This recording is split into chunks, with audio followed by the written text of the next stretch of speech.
Oiês, bom? Tudo bem? Olá, pessoal. Como é que vocês estão? Como é que foi a semana? Tudo bem? Olha, eu tô um pouquinho gripada, mas eu acho que ainda é resto do ano novo, que eu ainda acho que meio que de ressaca, Isabel. Sério? Mentira, amiga. Eu peguei uma virose, cara. Pelo amor de Deus. Não é possível, cara. A gente já tá acabando janeiro, você e tá eu com ainda essa situação. com essa situação ainda, não, brincadeira. Mas peguei uma virosezinha. Eu acho que esse programa e o outro ainda vou estar assim meio fanha. Mas tá tudo ótimo. Ai, e você? que bom. E as crianças? Tão bem, graças a Deus. Minha pequenininha Isadora viajou. Ai, nem me fala. Foi fazer um curso aí de ginástica rítmica. E você fica com o coração palpitando. Claro, né? A família toda, coração na mão. Que todo mundo foi embora, aquela casa tá vazia. Aquele síndrome do ninho vazio. A síndrome da casa vazia inteira. Porque todo mundo foi embora. Isabel, só tô eu agora. Mas deu pra matar a saudade dos netinhos, né? Matei. Então, os dois estão maravilhosos. Ai, que bom. Amiga, deixa eu te falar uma coisa. Cadê aquele mantra nosso? Então, gente, cadê? esse ano... Eu falei o primeiro semestre do ano, né? Você falou primeiro semestre. Pra gente concluir, chegar naqueles 15 mil lá no YouTube. Não é muita coisa, a gente já tá com 12 mil e meio. Quase 13, Quase 13. Então, pedir para vocês continuarem curtindo, comentando, compartilhando. Chegar lá no YouTube, Simples Assim Podcast. Se inscrever, ativar o sininho para vocês estarem recebendo. E também vocês podem tá vendo o Simples Assim nos nossos parceiros. Que aqui no Rio de Janeiro é o RJ Notícias. Em São Paulo, Barra de Tararé. Exatamente. Aí vocês aproveitem e dá lá uma circulada pelo site dos nossos amigos. E também dá para ver o Simples Assim Podcast. Além, em todas as redes sociais, a gente está lá, né, gente? E aproveita agora, sabe, gente, vai começar as aulas, o grupo da escola, bota lá nosso podcast. O pessoal vai estar nervoso que vai ter que comprar material escolar, tênis novo pros filhos, sei o quê. Aí pode espairecer um pouco com Simples Assim, né, Isabel? É verdade. Eu acho maravilhoso. Ela tem 3... Não, tem 2 só, porque o outro já está na universidade, né? Mas tem que pagar outras coisas agora, né? Esse pessoal nunca larga da gente, não, gente. Nunca larga? Não. Agora, estamos desse lado nós duas. Significa exatamente o quê? Temos convidadas. Convidadas. Duas. Maravilha. Duas convidadas. Hoje o assunto, gente, o assunto de hoje olha... Fiquem ligados aí que vocês vão gostar muito. Vai ser de utilidade. Se não for para você, vai ser para alguém que você conheça. Fique ligado aí que você vai ser ligado e ligada, né? A gente não pode esquecer agora o tratamento, certo? Quem são elas? Bom, a gente vai conversar hoje aqui com a Adriana Gomes, que é neuropsicopedagoga, neurocientista e psicanalista. E, amiga, então eu vou ter que fazer uma Sandra, terapia pelo aqui, amor de Deus, você não vai fazer consulta como nos outros programas. Não? Não, por favor. Tudo isso ela eu já sou meio maluca, eu acho que eu vou conseguir fazer alguma coisa aqui. E a gente também... E a outra eu sei quem é. Sabe quem é? Fala certo o nome. Fala certo o nome, não. O nome não vou falar ainda. Mas Vou falar por último. Ela é nossa amiga. Primeira coisa no currículo dela que vale é nossa amiga. Ela é publicitária. Publicitária. Muito boa designer, conheço. Muito boa designer. É ou não é?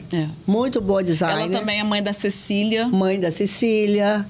A nossa amiga Manu. É Manuele, mas para nós ela Manuele Oliveira. Oliveira, a Manu. Prazer ter vocês duas aqui. Muito prazer ter vocês aqui com a gente para esse nosso bate-papo. Nosso prazer Você também, todo meu. Estou muito feliz de estar aqui com vocês. Então, eu também, Manu. Tava faltando mesmo uma entrevista com você, não?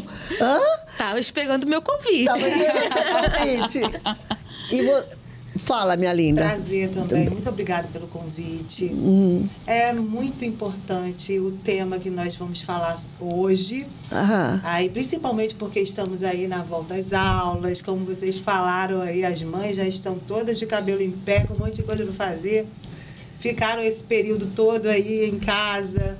E aí, como é que foi? Sem o filho ir para a escola, sem ter as terapias acontecendo. Então, estava todo mundo de recesso. De recesso, É um tema que vai somar bastante para a vida das mães. Que maravilha. Hoje nós vamos falar de TEA, transtorno do espectro autista, e TDAH, não é assim? TDAH. A gente fala TDAH e fala tudo de uma vez. Porque é rápido. É rápido.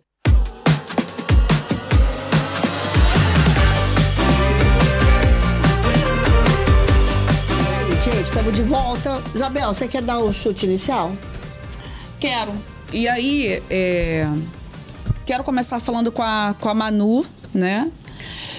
Pelo seguinte, a Manu é mãe da Cecília, que tem 4 anos e meio, mais ou menos isso, né? Vai fazer 5 aninhos. E a Cecília foi diagnosticada com o TEA, né? Que é o transtorno do espectro autista.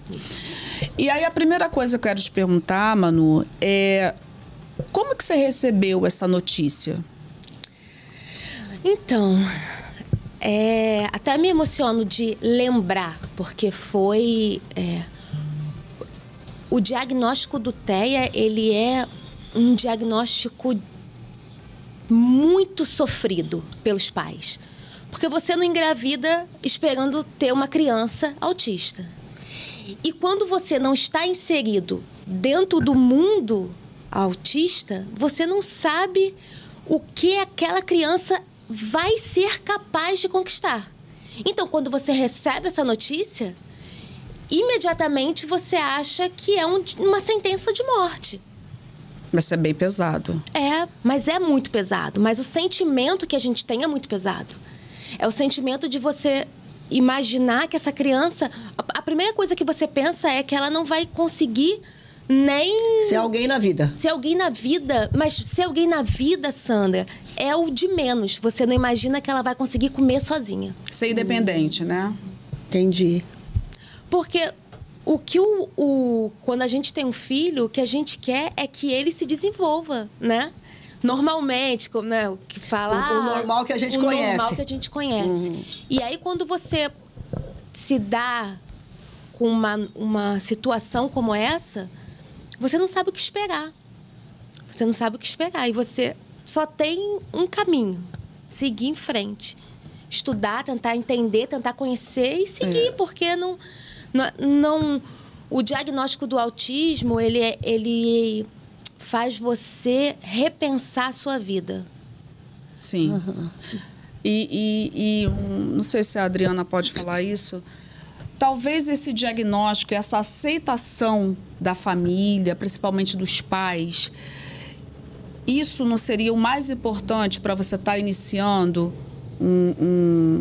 Porque, assim, acho que primeiro a pessoa tem que aceitar, que é muito duro, como a Manu falou. É muito sofrido, né?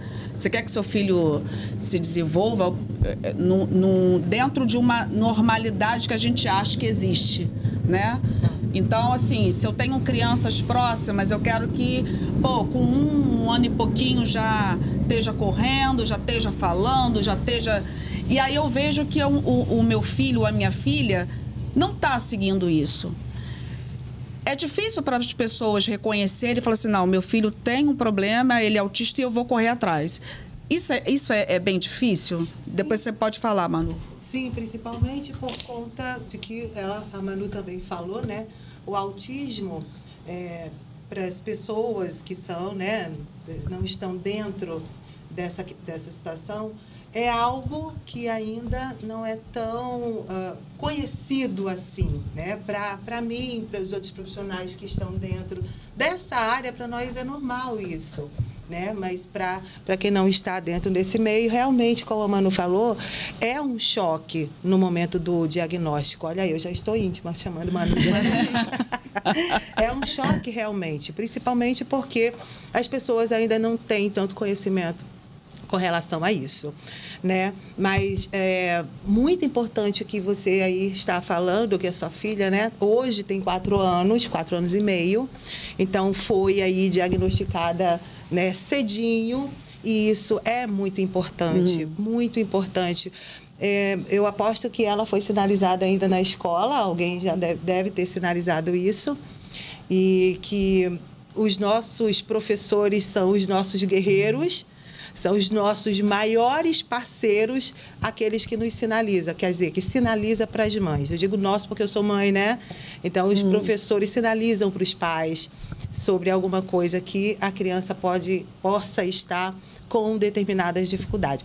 E é difícil porque Não imaginamos que o nosso bebezinho, que nós tanto sonhamos, que nós geramos, vai nascer com algum tipo de dificuldade ou algum tipo de transtorno, né? Falando aqui do TEA e do TDAH, que é o que nós vamos falar aí, são transtornos do neurodesenvolvimento. Ou seja, aquela criança, ela vê o mundo de uma forma diferente. E seria isso, mais ou menos. Manu, como é que você identificou? Como é que você chegou a essa conclusão para ir atrás de procurar diagnóstico? Então, desde bebê, eu notei que a Cecília, ela não alcançava alguns marcos do desenvolvimento. Por exemplo, coisas normais de criança. Bater palma, dar tchau, isso ainda bebê. Só que a mãe, ela tem aquela barreira, que pode ser até por proteção, de achar que não faz, mas vai fazer. Tá no tempo dela. Só que a minha mãe é professora, né? Entendi. Minha mãe foi professora de pré-escola a vida toda. E a minha mãe, assim como eu, notou. Só que a minha mãe, ela tinha diferença de mim, que enquanto eu tentava me tranquilizar, a minha mãe, ela ficava em cima, tentava estimular. Minha mãe tentou fazer com que ela assoprasse a vela de 1 ano e ela não aprendeu. Outra característica que eu notei era que na amamentação, ela foi amamentada por pouco tempo, mas ela não me olhava enquanto estava amamentando. E geralmente não tinha tem esse essa contato, troca, né? Contato visual. Aconteceu uma situação de faltar luz, isso não incomodar ela.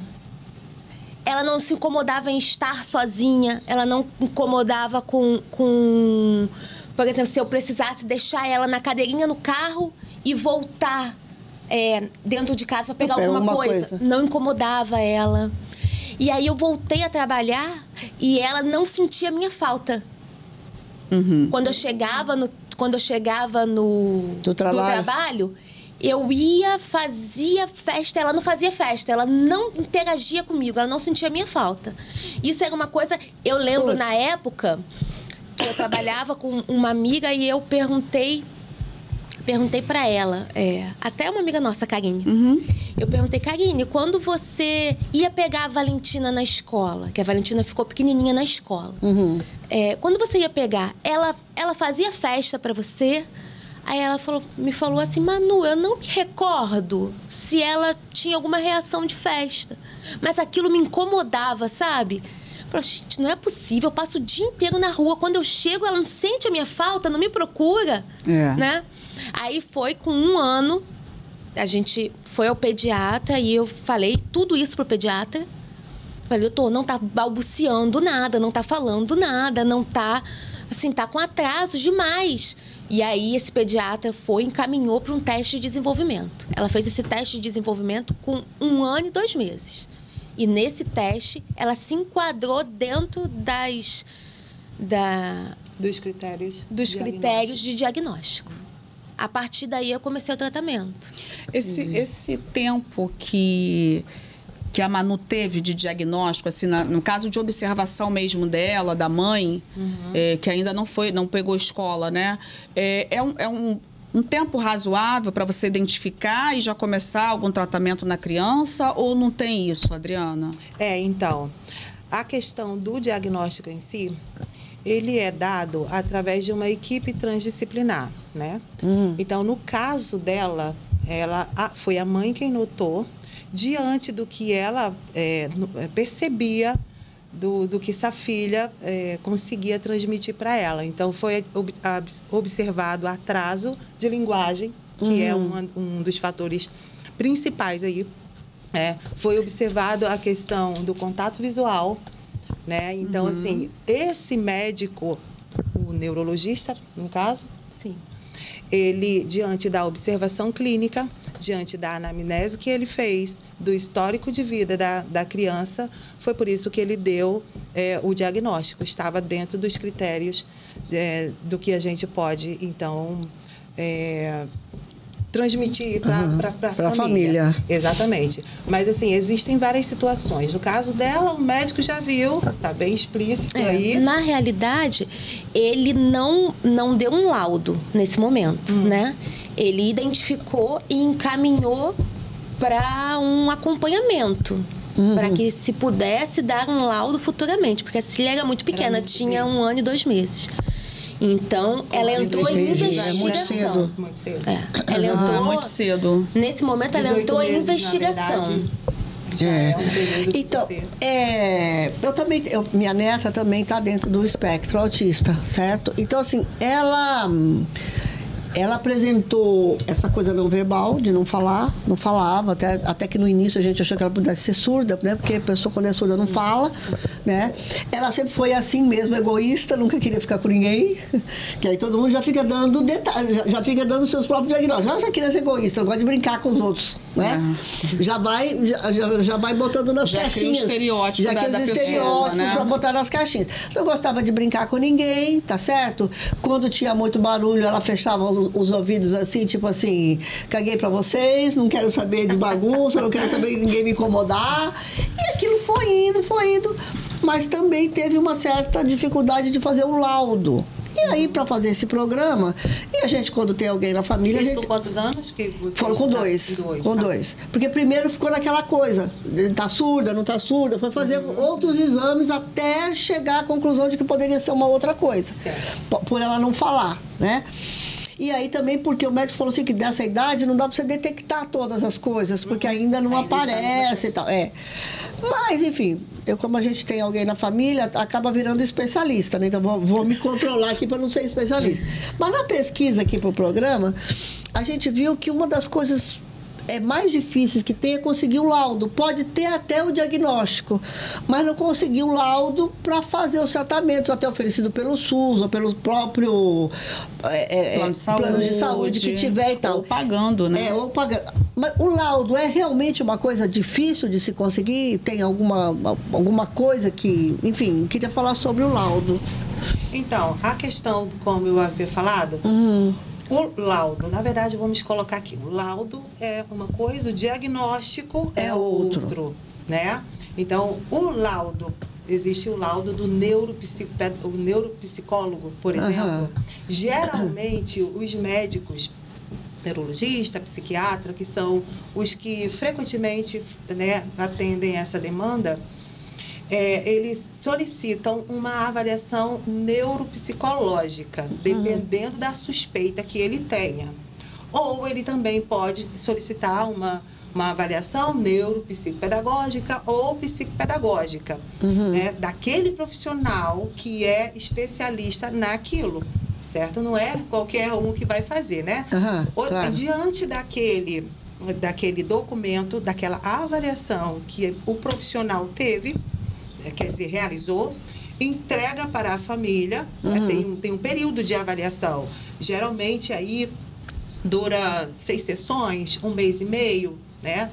É um encontro, mais ou menos, por semana com a criança e também com os responsáveis, né? Os genitores, para poder responderem aí os testes, né? Que são aplicados. Depois disso, finalizou, fez o laudo, que laudo nada mais é do que, né, os documentos que foram reunidos ali, pediu para a família levar para o neurologista.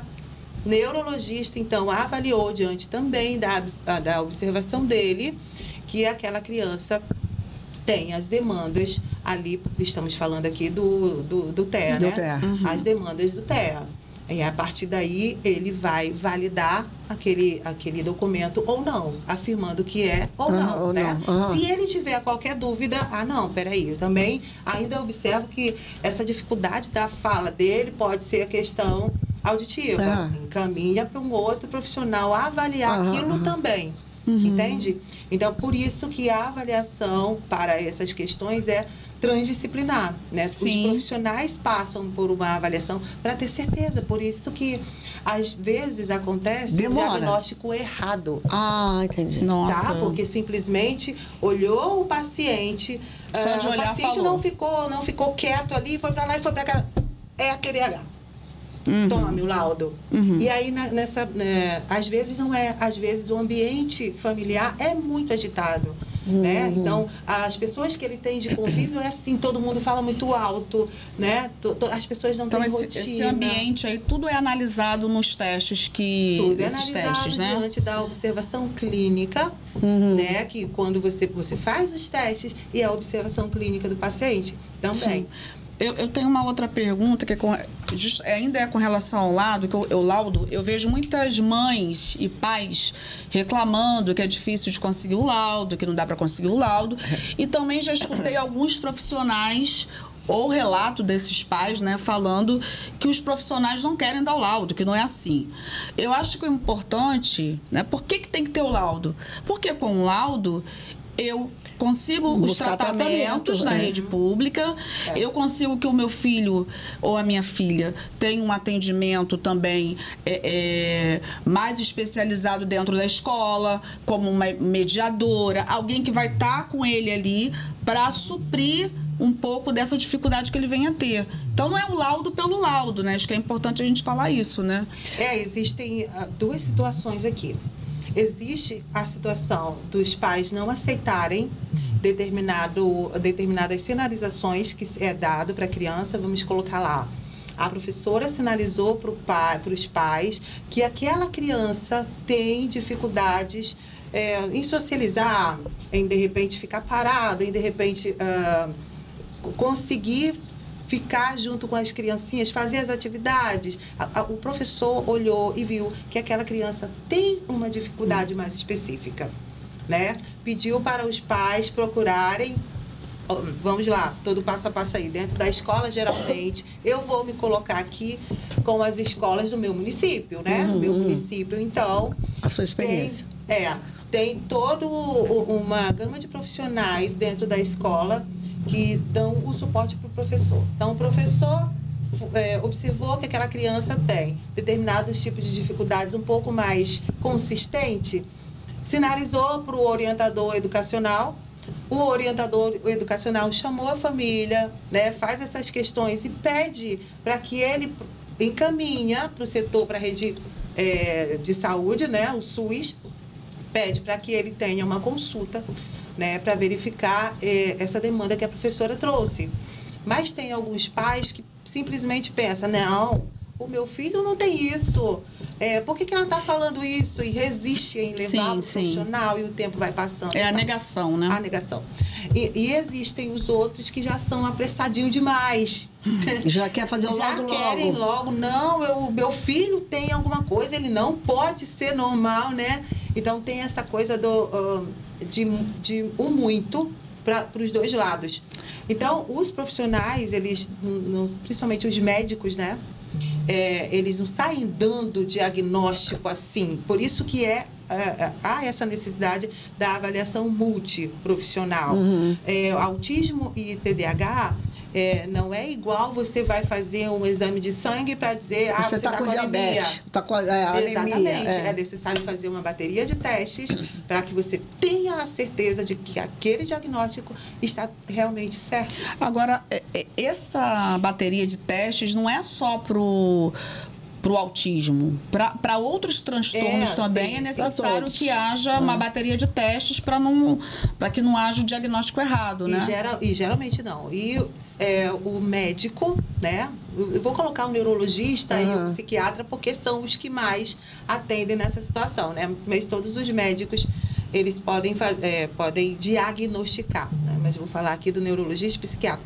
Mas são eles quem sinalizam. Fulano precisa passar por uma avaliação X e Y. Os pais vão atrás dessa avaliação. Porém, na rede pública, geralmente não se encontra psicólogos que façam essa avaliação. Geralmente é raro acontecer isso. E, então, esses testes são pagos. E eles não são baratos. Sim. Né? Porque envolve uma questão de instrumentos avaliativos para poder fazer esse levantamento dessas hipóteses. Sim. Entendeu? Por isso que é demorado. E outra coisa, os médicos na rede pública são poucos. Eu estou colocando, né, aqui dentro da minha realidade, são poucos. Então, existem crianças ali que estão numa fila de espera de 1 ano. Sim. Né? Sim. Então, essas famílias geralmente são pessoas que não podem pagar uma consulta com um pediatra, com um neurologista ou psiquiatra. As consultas porque são muito caras. Uma consulta, uma visita está em torno de 350 a 400 reais. Não, já vi até mais. Isso? Já vi Então, consulta assim, de 800 reais. Exatamente. Então, uma família que ganha um salário mínimo, por exemplo... Não tem como você pagar 800 reais de então, consulta. por isso que fica nessa demora de realmente conseguir o médico. Diagnosticar e ter o laudo.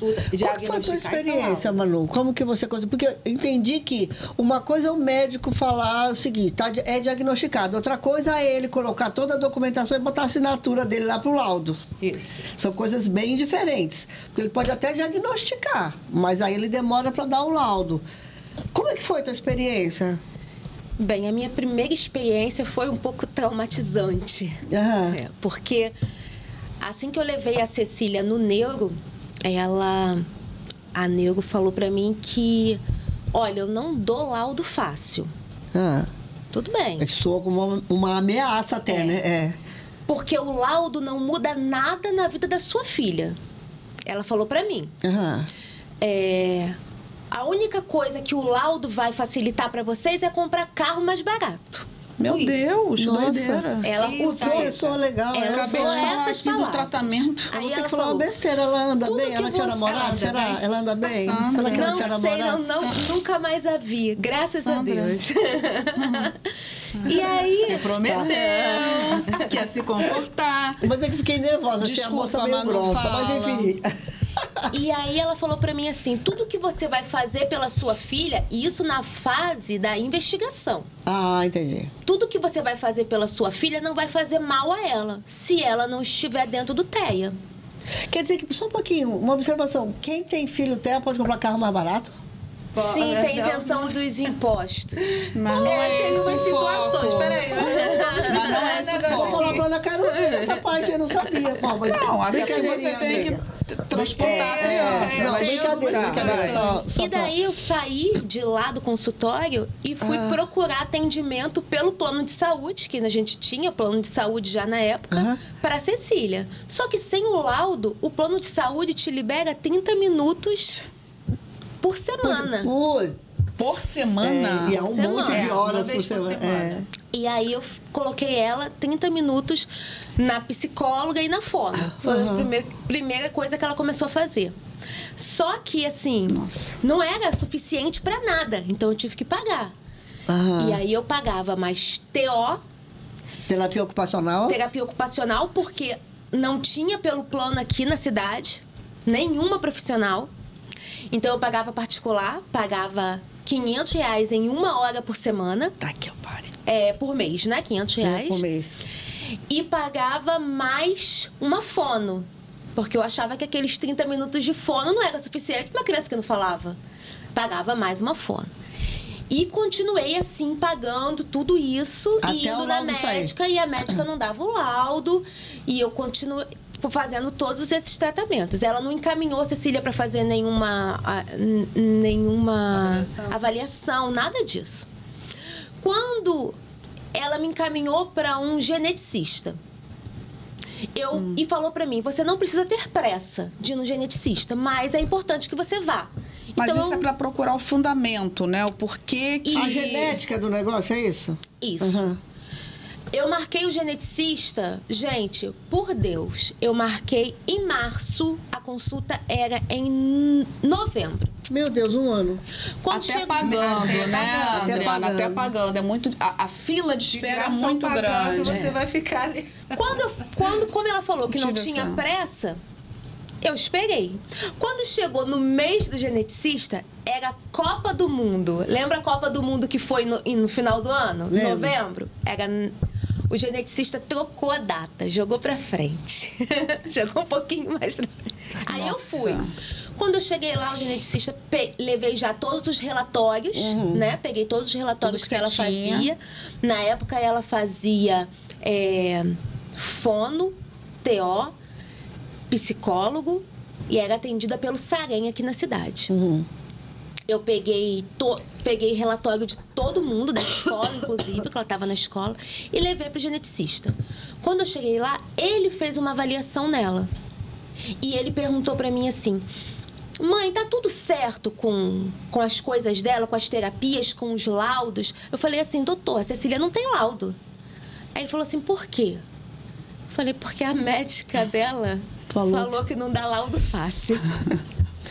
Meu Deus, que doideira. Ele não falou nada, sentou, digitou o laudo dela, digitou um relatório, fez todos os encaminhamentos para as terapias, entregou na minha mão e falou, esse laudo aqui é para você conseguir o tratamento da sua filha e para você conseguir tudo que a sua filha precisa. Mãe, eu tô falando de tudo. Nossa. Se você precisar de um cartão de ônibus para levar a sua filha nas terapias, você vai usar esse laudo para conseguir. Se você precisar comprar um carro melhor para levar a sua filha nas terapias, para o conforto da sua filha, com esse laudo aqui você vai conseguir. E todas as terapias dela, você vai ligar para a Unimed, o plano da Cecília Unimed. Você vai ligar para o plano, você vai dar a entrada, você vai encaminhar todos os meus relatórios e você vai conseguir. E foi assim.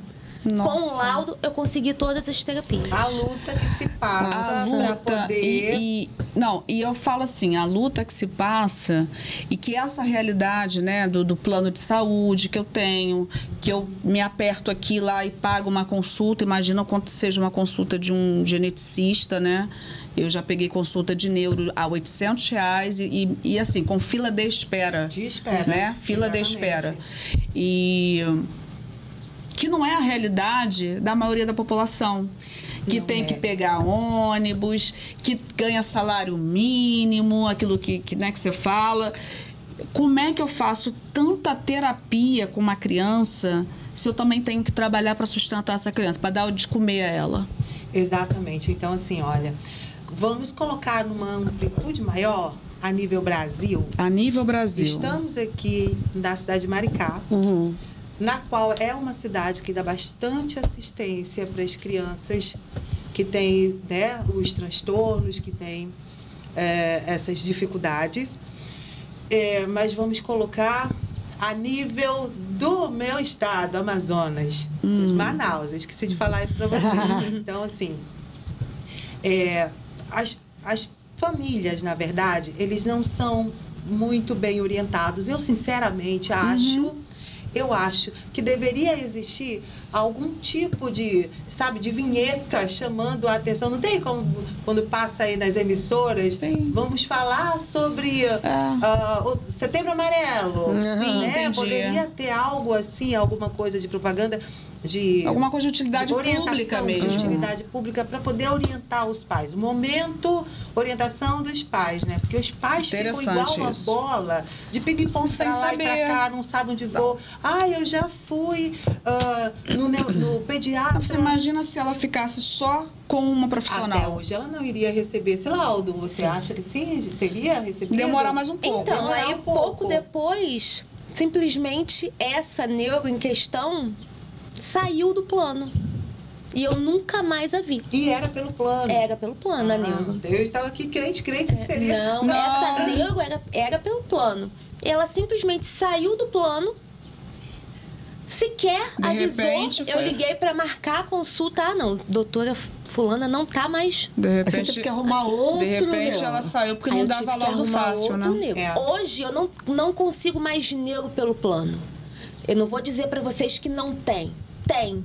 Só que os neuros não ficam muito tempo no plano. E você precisa de um neuro que acompanhe sua criança. Exato, porque vai muito pro particular. O plano de saúde para pagar os profissionais é um horror. Mas então, Adriana, aí você estava falando da sua cidade. Então, assim, a nível Brasil, na verdade, nem é só a minha cidade, mas a nível Brasil, a luta que esses pais passam nesse processo todo é terrível. Alguns pais chegam até, sinceramente, eu já vi relatos disso, de desistir. Não, eu já estou lá. Tem gente que está 2 anos esperando na fila, entendeu? Vai desistir. E aí a criança vai ficar sem tratamento. Passar, ao invés daquela situação, daquela dificuldade diminuir, só vai avançando. Né? Porque as terapias, elas são importantes para quê? Para que a criança consiga lidar com as suas situações ali. Tem crianças que, vamos colocar, o autismo, ele tem 3 níveis de suporte. O suporte número 1 né? Que é aquela criança que quase não depende, né, de um adulto para fazer suas coisas, como, por exemplo, comer, como, por exemplo, né, tomar banho, as atividades de vida diária. Tem aquele que é o mais intermediário, suporte 2, que já precisa de um pouco mais de atenção, e tem o outro, suporte 3, que precisa totalmente de um adulto. Então, estar na terapia significa que proporcionar uma qualidade de vida melhor para eles.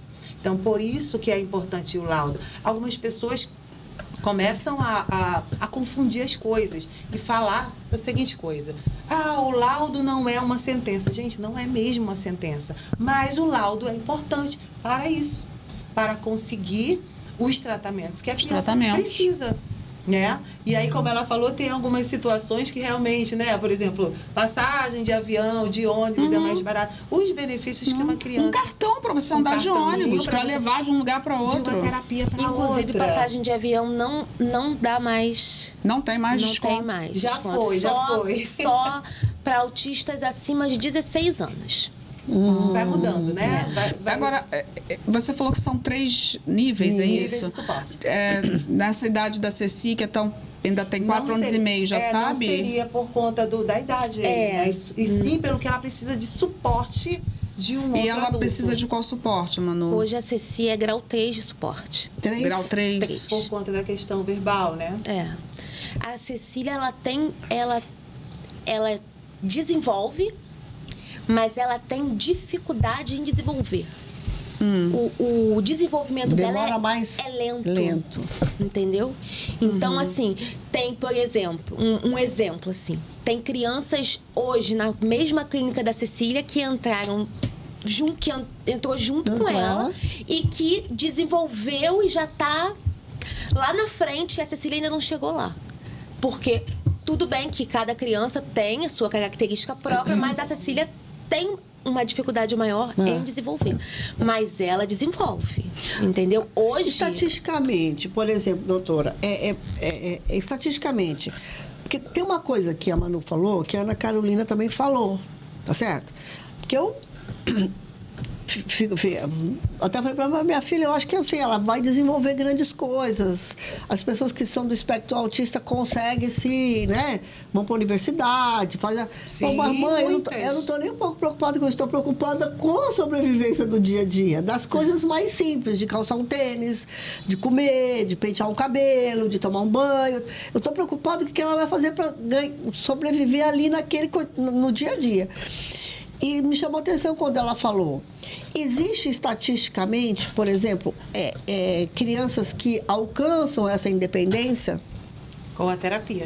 Com as terapias. Com as terapias. É muito importante. Assim, eu entendo, sinceramente, que para os genitores, a questão de levar em várias terapias realmente é exaustivo. É um sacrifício. Porque, além do mais, os pais precisam dar conta de pagar por isso.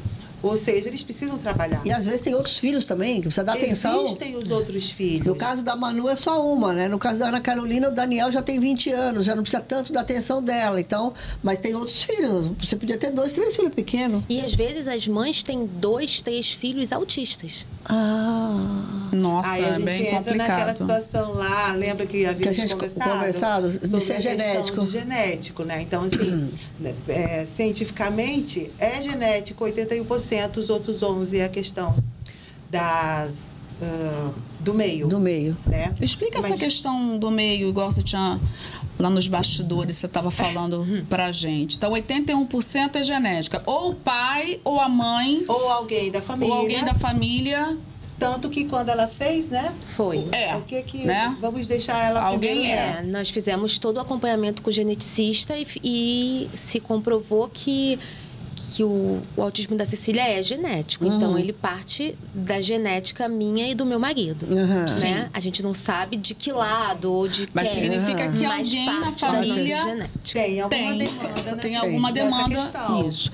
E esses 11% que é essa parte do ambiente, fatores ambientais. Fatores ambientais. Exatamente. Então, assim, no momento da gravidez, por exemplo, o que essa mãe fazia? Né? Como é o ambiente, na verdade, dessa família? Fumar, beber, tudo usuário de droga. Olha, veja bem, pode causar. Não significa que. Na verdade, droga e fumar significa sim. Sim. Mas as outras situações, né? Por exemplo, de organização do lar, muita bagunça, conturbado, brigas constantes, inclusive. Isso é uma das questões com relação a lar mal estruturados, que influencia demais a questão do TOD, que é o transtorno opositor desafiador. Como influencia? A questão da organização, da estrutura familiar.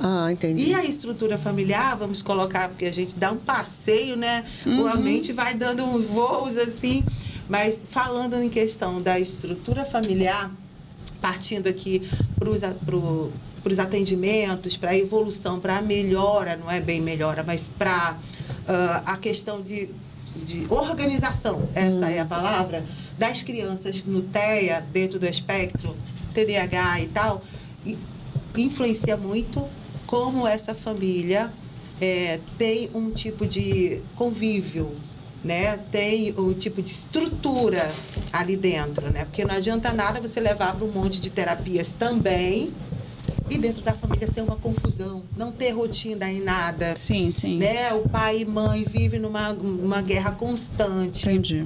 Então, assim, para nós, eu estou me colocando aqui enquanto terapeuta, para nós, nossa criança só desenvolve, tem uma amplitude, uma extensão maior quando nós temos duas somas, família e escola, né? Somando ao nosso trabalho na parte de terapia. Porque se for só o terapeuta, essa criança desenvolve, mas é bem lento, é trabalho de formiga.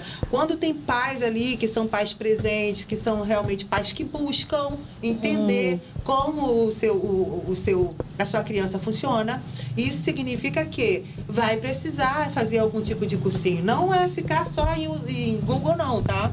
É entrar em um curso mesmo, que existem vários por aí, né? Até cursos gratuitos, para poder entender. Vamos colocar aqui o TEA, como é que eu vou conseguir ajudar o meu filho nessas... O que é uma atividade de vida diária, por exemplo? O que seria, na verdade, aquela ciência que nós estávamos falando, a terapia ABA? Vai ajudar no meu filho como?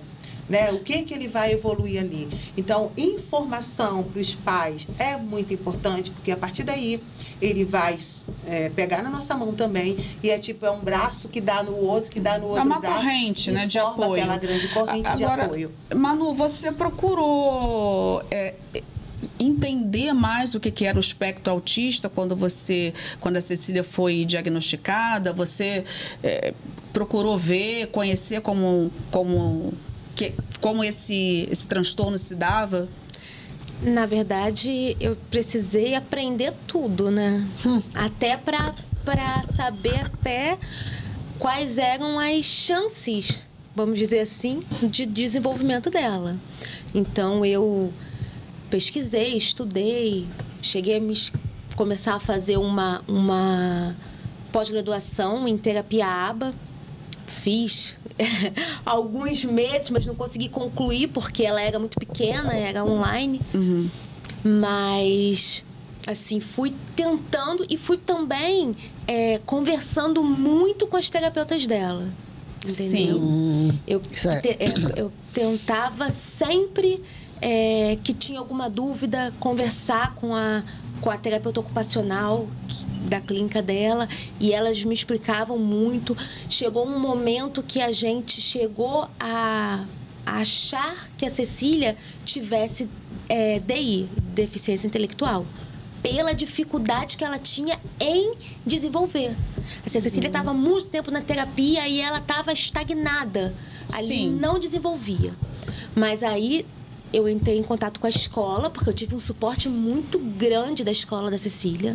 Nossa escola da Cecília é uma escola totalmente inclusiva. É uma escola... Esse sorriso como árvore, adorei. Pode falar o nome, pode falar o nome. A Cecília estuda na rede privada, ela estuda na opção A. E a escola dela é totalmente inclusiva. Inclusive, há pouco tempo agora... a AT dela, que acompanha ela na escola, me falou assim: Manu, Eu sei que é difícil pagar uma escola, porque, né, pelo valor, mas se eu fosse você, deixava a Cecília, não mexia nela, deixava ela lá na escola, porque lá as atividades são pensadas para incluir a Cecília.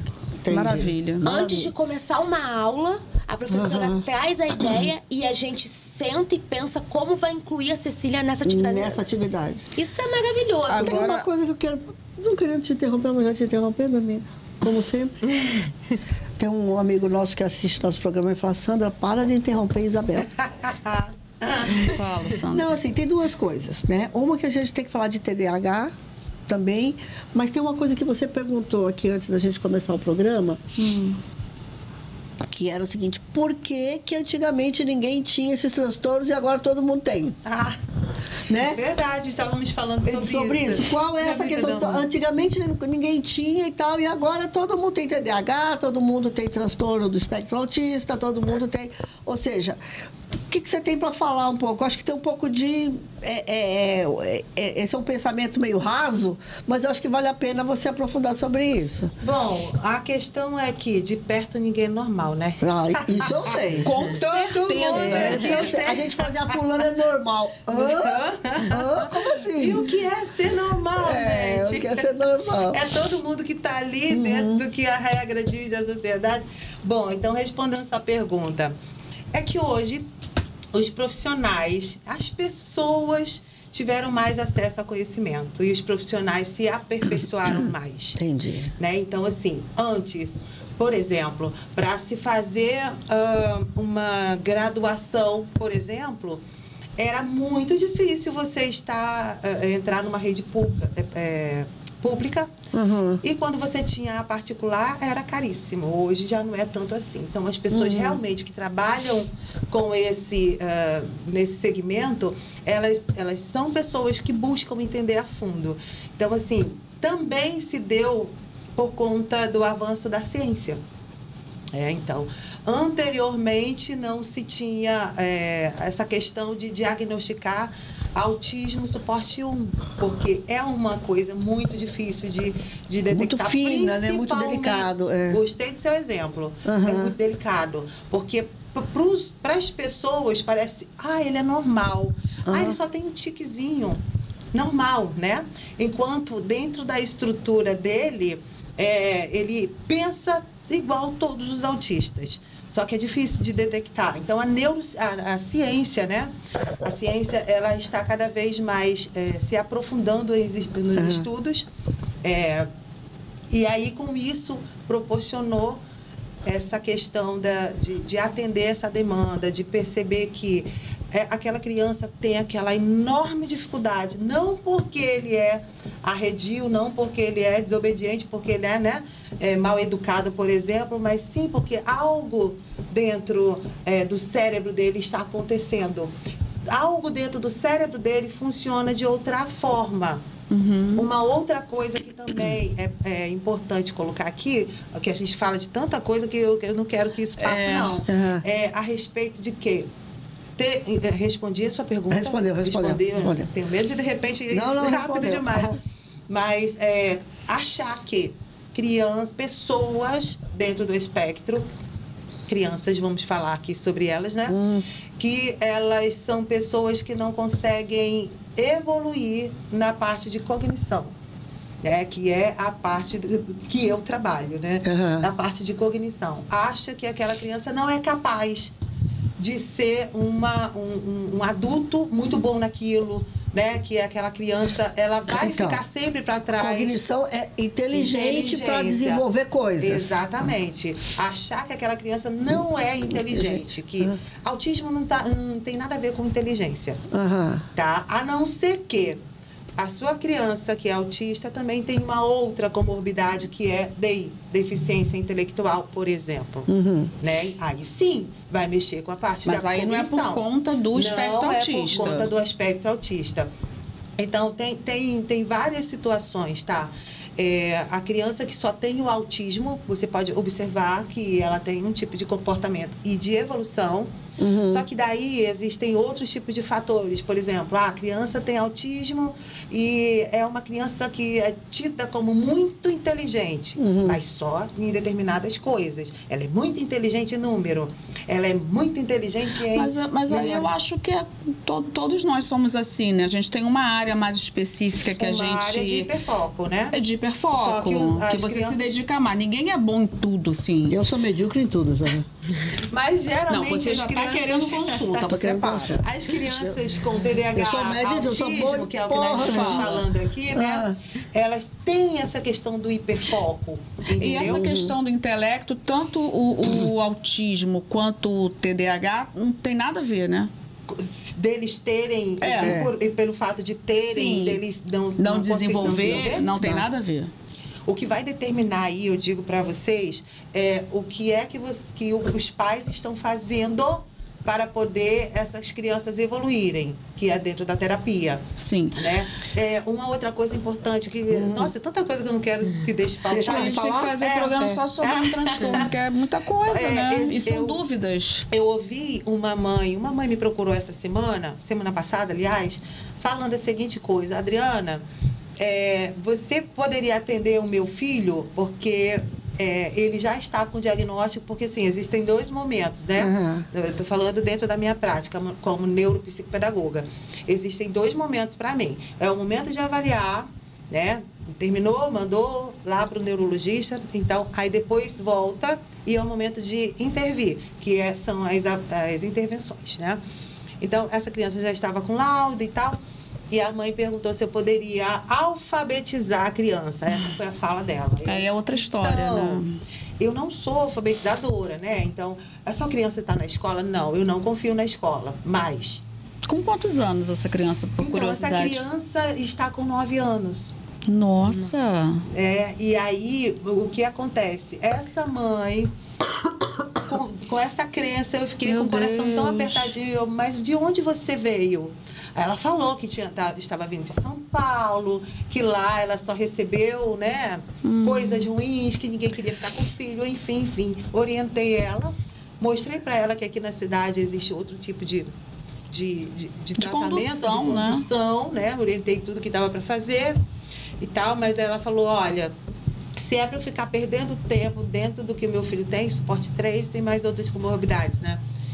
Eu prefiro que ele não seja submetido a isso, a esse monte de crianças olhando ele, esse monte de profissional olhando ele e julgando, né? Então, assim, olha, gente, o ambiente escolar é um ambiente que desenvolve muito a criança, porque ele vai estar em contato com vários tipos de outras crianças. Ele vai errar, ele vai perceber que aquilo que ele está fazendo não está certo, né? Então, assim... A Aninha falou para mim que a Diana gosta muito da escola. Que é, tipo assim, para ir para a escola, ela não briga para botar roupa, por exemplo. Já pega automaticamente e vai. Para ir para a escola, ela não briga para botar roupa, que é uma das coisas que ela faz. Ela briga, ela não gosta de botar roupa. Mas para ir para a escola... né, na pele. Para ir para a escola, eu acredito que sim. Pode ser também dengosa, birra, não sei. Mas tomara que seja. Mas ela vai para ir para a escola, ela bota roupa, não sei se que a roupa da escola é mais velhinha. Pode ser mais macia, né? Porque a roupa da escola tem que ir com uma roupa mais para ficar brincando, jogando, se sujando e tal. Mas enfim. Mas você vê que a fala dessa mãe tem mais a ver com ela, né? Do que propriamente com ela. É ela que não quer. Exatamente. Que é uma coisa também de você negar. Exatamente. E também tem a ver, sabe, Isabel, com a superproteção. Eu tô vendo que meu filho é frágil, então eu preciso super protegê-lo do mundo. Foi exatamente uma coisa que a Manu fez. Isso é prejudicial. A Manu diz que quando a Ceci, que só tem 4 anos e meio, faz alguma coisa, como toda criança faz... Aquelas besteiras. Naquela conversa. Ela chama atenção. Tem que chamar atenção, mas tem que chamar. Ela chama atenção. Tem que chamar. Como se a Ceci também não tivesse autismo. Chama atenção, e se jogar lixo no chão, faço pegar e jogar na lixeira, ela sabe que tem que jogar. Então, o vitimizar, a fala da mãe, quando ela vai vitimizar, certo? Ela, na verdade, ela não está protegendo o filho. Deixa eu só te falar. Exatamente, mas a gente já falou aqui várias vezes. Acho que a Adriana depois pode falar melhor sobre isso. A gente já falou várias vezes aqui que é, por exemplo, se você chama um pai hoje na escola, uma mãe, para falar sobre se o teu filho está sendo indisciplinado, se ele está sendo... É a maior briga contra os professores. Tanto é que você sabe, tem uma pesquisa aí falando que ninguém mais quer fazer pedagogia, porque ninguém quer ganhar pouco e aguentar filho mal educado dos outros. Cabeça de filho quando vai de escola, nunca dei confiança. Mas, assim, porque os próprios pais, além de ter um pouco esse preconceito que carrega, tem a superproteção de não deixar passar por todas essas experiências e testes como se fosse um ratinho de laboratório. E tem várias coisas que influenciam, né? É a questão da falta de conhecimento. Falta de conhecimento também. Tem que entrar aquilo que você falou. É a maior dificuldade que a gente enfrenta na escola. Né? Porque, por exemplo, o pai, quer dizer, o professor sinaliza, olha, esta criança não está evoluindo nisso. Ela vive no mundo da lua, por exemplo, mas ele se esforça, eu vejo que ele se esforça. A questão é que eu percebo que está além disso. Vamos chamar os pais? E aí a gente chama, né, eu estou falando sobre casos, tá? Não são todos, mas é o que nós ainda encontramos. E aí a gente chama os pais e acontece esse negacionismo. Mas ele é assim porque na vida dele ele já sofreu isso, já sofreu aquilo, fica dando um monte de desculpas. Enquanto, na verdade, eles não percebem que nós estamos tentando dar uma ajuda ali para aquela criança. E o professor, é o maior parceiro dos pais. Entendeu? Por quê? Porque o professor não quer que aquela criança fique para trás quando terminar o ano. Ela quer é uma angústia para o professor acompanhe. Né? O professor não fica nem um pouco feliz quando um ficou para trás. Então, é por esse que nós vamos e a gente busca mesmo, chamamos os pais mesmo. Vamos precisar falar de TDAH, Isabel. Agora, antes da gente passar rapidinho, eu só queria... na verdade, eu tinha outras perguntas, não farei, ficarei quieta. Vou fazer mais uma. É possível... uma coisa que eu queria só comentar, né? Além de, tem mais pessoas agora sendo diagnosticadas com espectro autista... A gente está vendo também muitos pais que estão descobrindo serem autistas por os seus próprios filhos. Quando vai levar o comportamento do filho. Quando vai levar o filho para fazer os testes, a consulta, aí ele descobre lá que ele é autista. Tem vários. É por isso então que eu faço esse tipo de comportamento? Exatamente, mas que naquela época ninguém... Mas é porque é a falta de conhecimento. A falta de conhecimento. E uma outra coisa que eu queria saber... Uma criança, eu vou tomar como exemplo Cecília, que é nível 3 dentro do espectro autista. Com as terapias, isso pode... Não sei se é a palavra correta. Ela pode ir regredindo isso? Ela pode ir para o nível 2? E ela pode, de repente, chegar ao nível 1? Pode. Isso pode, depende, né? Então, assim, o espectro... ele ainda não é algo dentro da neurociência, né? Ele ainda não é algo que a gente pode pegar e falar assim, é assim a estrutura e vamos fazer o passo a passo que vai chegar nesse resultado final. Isso depende muito. Sim, claro. Depende. Como qualquer tipos de terapia. Gente. No caso aí seria transtorno. Transtorno, né? Não, mas eu estou falando que o próprio organismo e a própria reage de acordo com o seu... De acordo com o que é estimulado. Mas a gente está falando também de algo muito complexo, que é o cérebro humano, né? Exatamente. Então, assim, por isso a intenção e o objetivo de levar para uma terapia, para eles evoluírem. Falando como mãe, fala. É exatamente por isso que a gente vive. É exatamente isso que a gente espera. Que passe de um nível para o outro. Que passe de um nível para o outro. Quanto menor o nível de suporte, mais uma vida normal ela vai ter. Tem vários pais, assim, por exemplo, tem gente, só interrompendo rapidão, tem gente que, por exemplo, o filho nunca fez um carinho, nunca fez nada e tal, ele conseguiu que o filho aos 15, 16 anos pra ele já desse um abraço no cara. Puta, o cara é uma história. vitória. É uma coisa que você vê que aquilo você conseguiu, depois de anos, né, minimizar aquela situação. Exatamente. Né? Então, uma assim, coisa... olha, nós estamos falando aqui e não estamos visualizando e nem estamos vivenciando nessa questão, por exemplo, falamos aqui dos suportes, o nível 3, por exemplo, o suporte 3. Muitas crianças têm essa questão do sensorial. Sensorial. Exatamente, não conseguem dominar seus comandos, por exemplo. E aí, eu lembro que quando eu estava trabalhando numa clínica, uma criança ficou tão feliz em me ver que ele acabou me dando porradão aqui. Mas foi grande, hein, rapaz? Foi grande. Mas foi de alegria. De alegria. De alegria. Então, quando você falou agora, eu lembrei dele conseguir demonstrar o carinho corretamente é uma vitória. De conseguir amarrar um tênis, por exemplo, é uma vitória. Entendeu? Então, assim, é necessário, é importante.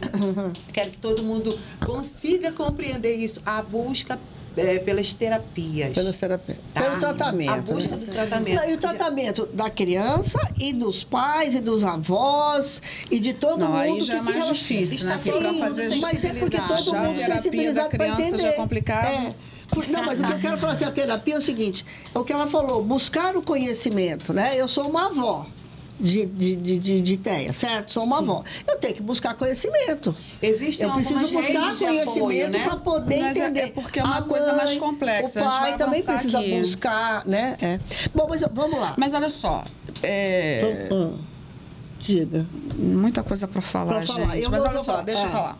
Enfim, aí a gente está falando, a gente falou primeiro do espectro autista, né? E agora a gente vai abordar, acho que mais rapidamente o TDAH, que é um outro transtorno e que eu também não sabia que existiam 3 níveis. Para mim, TDAH era TDAH. Tudo existe nível, né? E não é só TDAH. Muito bem, não seria nível, né? Como que chama? Espectro também não? Não, é o transtorno, né? Mas é a questão dos tipos de TDAH que existem. E aí existe um estereótipo, assim como existe de uma pessoa autista, né? Existe um estereótipo de TDAH, porque TDAH, assim, quem é tudo muito agitado, não faz nada direito e tá fazendo a mesma coisa, estabanado. É isso mesmo? Então, antes disso, eu quero só fazer um resumozinho rápido, porque o que acontece? A gente vai falar do TDAH, mas o processo é o mesmo, né? Escola identifica, pai identifica, vai atrás do diagnóstico, procura o laudo. Pai ou escola, né? Pai ou escola, os pais, né? Identificam, levam, faz o laudo, busca tratamento e etc, etc. Então, só para dizer o seguinte, que são transtornos diferentes, mas o processo de busca do tratamento é praticamente o mesmo. Só que tem uma diferença aí. Enquanto, neste momento... vou colocar aqui para minha cidade, tá? Neste momento, quem está dentro do espectro com laudo tem o suporte aí da mediação na escola, né? Porque por lei todas as crianças com TDAH, quer dizer, com autismo, têm o suporte da mediação. Sim. O TDAH não tem. Não tem? Aí, uma outra coisa, não tem... porque não tem mesmo. Exatamente, isso por lei. Porque imaginem só, gente, é toda uma situação que envolve. Se tivermos uma mediadora para cada uma criança que tem dentro da sala de aula com TDAH, com autismo, daqui a pouco a gente vai ter mais mediadora do que as crianças, né? Mas assim, existe toda uma situação e ainda está sendo estudado o tipo de suporte que a criança vai precisar, né? Mas trazendo aqui para a questão da escola, de como funciona. Criança com TEA tem laudo, tem mediadora. TDAH não tem mediadora por enquanto, né? Nas redes públicas que eu estou dizendo, tá? Estou aqui me direcionando à rede pública. Uma outra coisa importante, o autista, ele tem direito ao PEI, que é o plano de ensino individualizado, que é isso que a sua escola faz. A sua AT deve ter falado, né? Que já a criança que tem o TDAH, ele tem o PE, o plano de estudo. O que seria isso? A criança que tem o transtorno, o TDAH, ela tem dificuldade em se concentrar por mais tempo, em ler grandes textos, né? Então, é necessário fazer essa adaptação curricular, né? Respeitando, claro, o currículo da escola ali, eles vão fazer essa adaptação para essa criança. E é por esse motivo mesmo que a gente insiste na escola em sinalizar para os pais levarem a uma consulta com o neurologista, né, para que seja realmente constatado ou não isso, para que sejam feitas as adaptações dentro da escola. E que aqui em Maricá funciona muito, viu? Todos os profissionais da rede, né, professor, os orientadores educacionais e pedagógicos, a parte da sala de recursos, Sim. direção, todo mundo participa na construção desse documento. Sim. E a secretaria pega em cima mesmo, e tem que ter. Funciona aqui. Né? Agora pelo Brasil afora, né? Agora, você falou dos tipos, né? Sim, a questão dos tipos de TDAH. Quais são os tipos? Existem. Existem, então, os tipos de o TDAH hiperativo. Já imagina como é, né? Aquele que não para quieto, aquele que sobe pra lá e pra cá. Que os pais viram e falam assim, metade da sala de aula. Hiperativa? Metade da sala de aula. É só dele, né? A professora não consegue se concentrar ali, não consegue fazer nada, aquela criança não para quieta. Existe o TDAH desatento, que é aquele que o mundo está se acabando, ele está lá vendo o mosquito passou e ele está, olha o mosquito. Ainda tem tá isso, tudo acontecendo por ali, né? E existe o combinado, que a criança é tanto desatento quanto hiperativo. Então, assim, não presta atenção no que é dito, no que é solicitado, e também não para. É pra lá e pra cá, não para nunca. E mas detalhe, ela tem um foco em alguma coisa ou não tem foco em nada? Tem foco. Eles têm sempre algo que chama atenção. E geralmente os pais sabem o que é. Tem uma criança que... Jogos conta? Ai, meu Deus. Olha só. Daí temos que ter cuidado. Principalmente com os eletrônicos, né? Porque, imagina, é um transtorno do neurodesenvolvimento. As telas é um perigo para isso. Sim. Então, se o cérebro de uma criança com TDAH, com hiperatividade, na verdade, é um cérebro que nunca para. Por isso mesmo que algumas crianças, ao dormir, elas acordam cansadas. O cérebro delas não param. Não para. Meu Deus. Né? Então, assim, imagina, aí você dá mais alguma coisa para estimular ainda mais aquilo, a cabeça vai fica... piora. Entendeu? Aí piora. Então, precisa ter... Muito importante que, sim, geralmente nas clínicas, né, acontece essas situações de ter orientação parental. Todas as vezes que terminar a terapia, tem aqueles 5 minutos que elas te dão orientação, tem aqueles 5 minutos para dar o feedback, que é quando nós orientamos os pais a fazer naquela semana aquilo, né, para poder ir evoluindo. Você tem que ter um combinado também para fazer isso dentro de casa. Combinado, exatamente. E geralmente os terapeutas, eu faço isso, né? Entro em contato com a escola, sempre busco saber como é que está a evolução daquela criança. Peço relatório descritivo para que a gente, por exemplo, de 3 em 3 meses ou de 6 em 6 meses eu quero saber como é que essa criança já está evoluindo na escola. Sim. Porque não dá para eu ficar também toda hora em reunião em escola, né? Então eles me mandam o relatório e diz: fulano avançou nesse aspecto, nesse. É importante essa mão, né? Essa mão dada, para a gente saber se estamos avançando ou não naquela criança, com aquela criança. Né? Mas então, gente, olha, assim... agora, Isabel, deixa eu só te falar, cara, como que é bom a gente ver um profissional, né? Assim, sabido, conhece das coisas e tem experiência, né? E uma mãe também, né? Uma mãe também que tá, que estuda, que é vivenciada na prática, que estuda. Uma mãe que... Está o primeiro filho, está engajada, levou esse baque inicial que, obviamente, né, qualquer mãe, o pai vai levar, mas que buscou Encarou. conhecimento, né, sabe? Não teve a história do negacionismo, pelo contrário, foi atrás de terapia, foi atrás de ajuda. E isso também é muito importante. E deve ter brigado a beça, né? Porque conseguir as terapias todas pelo plano de saúde. Brigou muito, né? Deve ter travado aí ação judicial e tudo, né? É muito trabalhoso essa situação toda, né? Mas é aquilo, dias de lutas para ter dias de glória. Sim, né? claro. Mas vai ter, Manu. Vai ter, já tô tendo. Já está, né? Já estou tendo. Agora, Isabel, você sabe que para ser um bom profissional você precisa ter alguns critérios, né?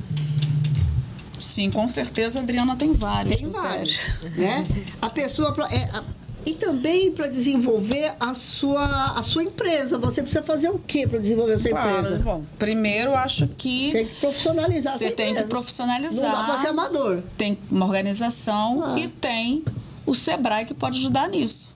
Tem o Sebrae que pode ajudar nisso. Você sabe que lá no Sebrae tem uma jornada que chama Profissionalize Sebrae, que é uma jornada que é uma iniciativa que é para levar conhecimento, para ver como é que você vai profissionalizar, transformar a sua empresa mais competitiva, mais sustentável, e você puder desenvolver melhor a sua empresa, os seus negócios, claro, né?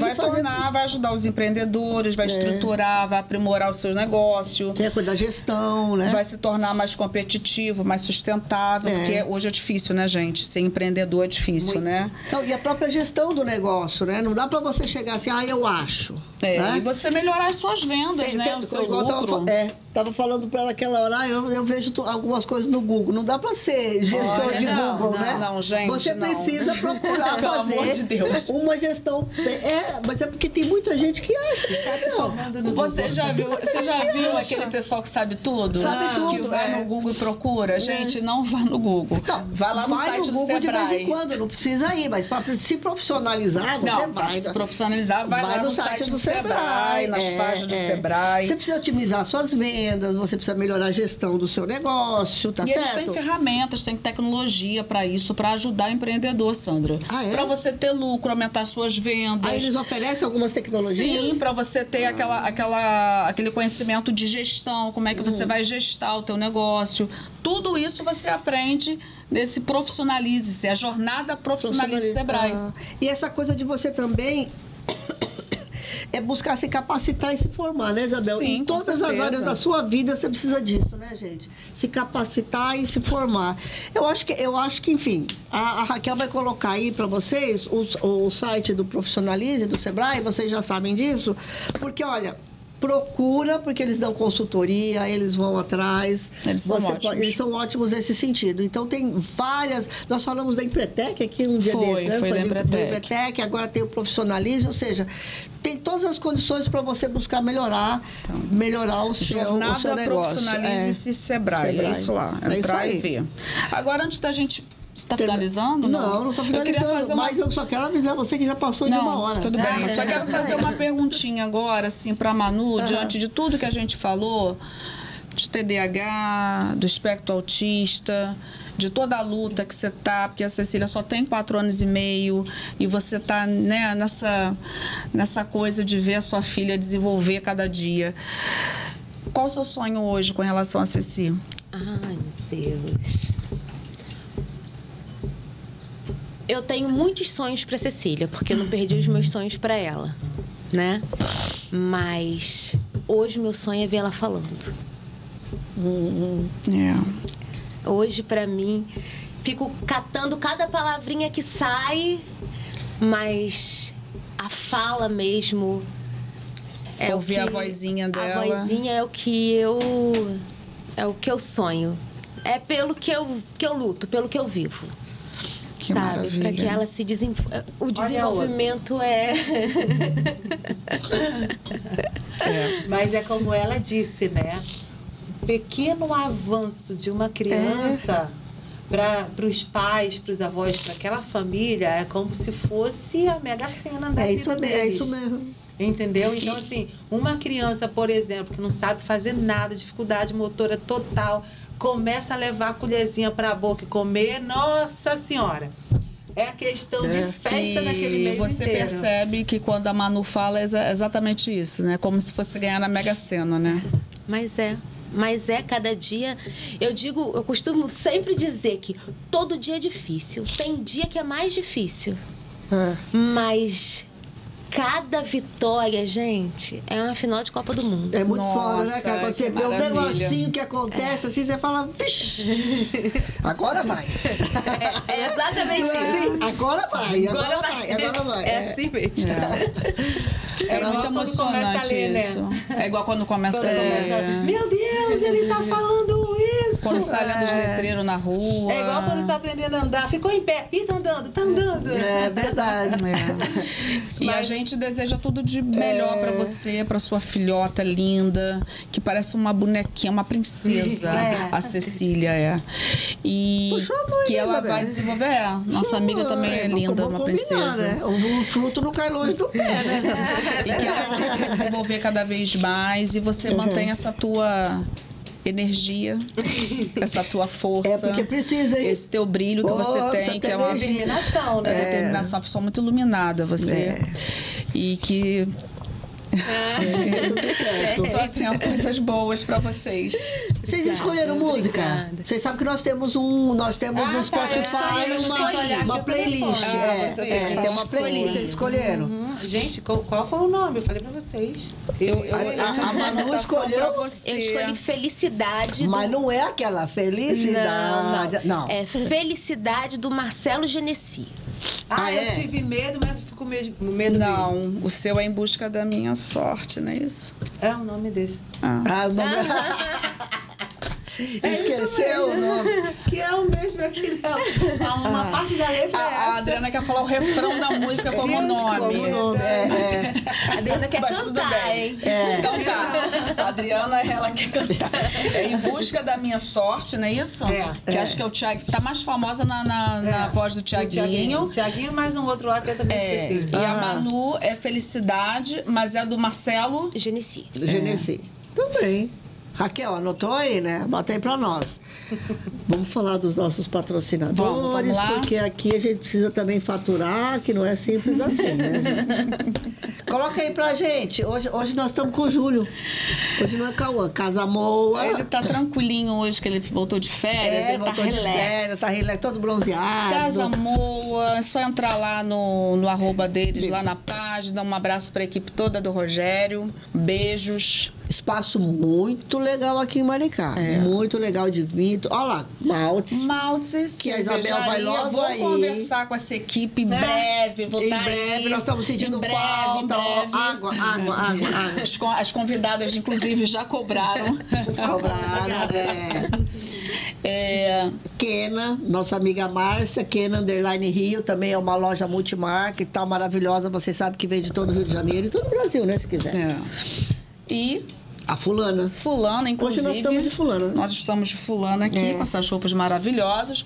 Vai começar lá uma liquidação. Ixi, vou passar longe de lá. Então vocês entrem lá. Que tem cada coisa linda lá, gente. Não, você apaixona por tudo. Você apaixona por tudo. Liquidação. Não, porque que mulher assim, né? Fala uma liquidação. É um gatilho que dá no cérebro. É desculpa que a gente precisa pra gastar. Desculpa que a gente precisa pra gastar. Gente, dizer que foi um prazer. Prazerzão, hein? Ter você, Manu, aqui.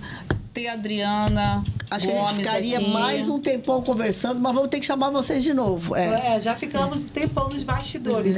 Nos bastidores. A gente vai ter feito já uns 3 podcasts aqui. Faltou coisa, né, Isabel? Ainda faltou. Faltou bastante coisa. Aliás, gente, vocês podem botar aí nos comentários o que vocês, né? Mais coisas que vocês queriam ouvir. Isso. Dúvidas. Vocês podem colocar aqui que a gente recorre aqui às nossas convidadas. Eu quero também agradecer a Karine, né, por ter nos indicado essa pauta. Ah, sim, porque não sei se vocês sabem que aqui nós temos vários amigos que são assessores aqui. Um fala que eu interrompo o Isabel, o outro fala que o enquadramento não tá assim. E a Karine é da pauta e dos erros. Ela vai na pauta. Essa pauta não tá boa, vocês precisam melhorar a pauta. E papapá. E aí, não, tem um negócio aqui errado, corrija aí. Ela não deixa passar nada. Quem conhece a Karine... Quem conhece a Karine... Sempre envolvida no métier. Sempre envolvida no métier. Não recebe nada, tadinha, nem o salário, nem nada, mas ela como se recebesse muito, porque ela não larga do nosso pé. Muito bom. Continua assim, amiga. Obrigada, Karine. Beijo, minha linda.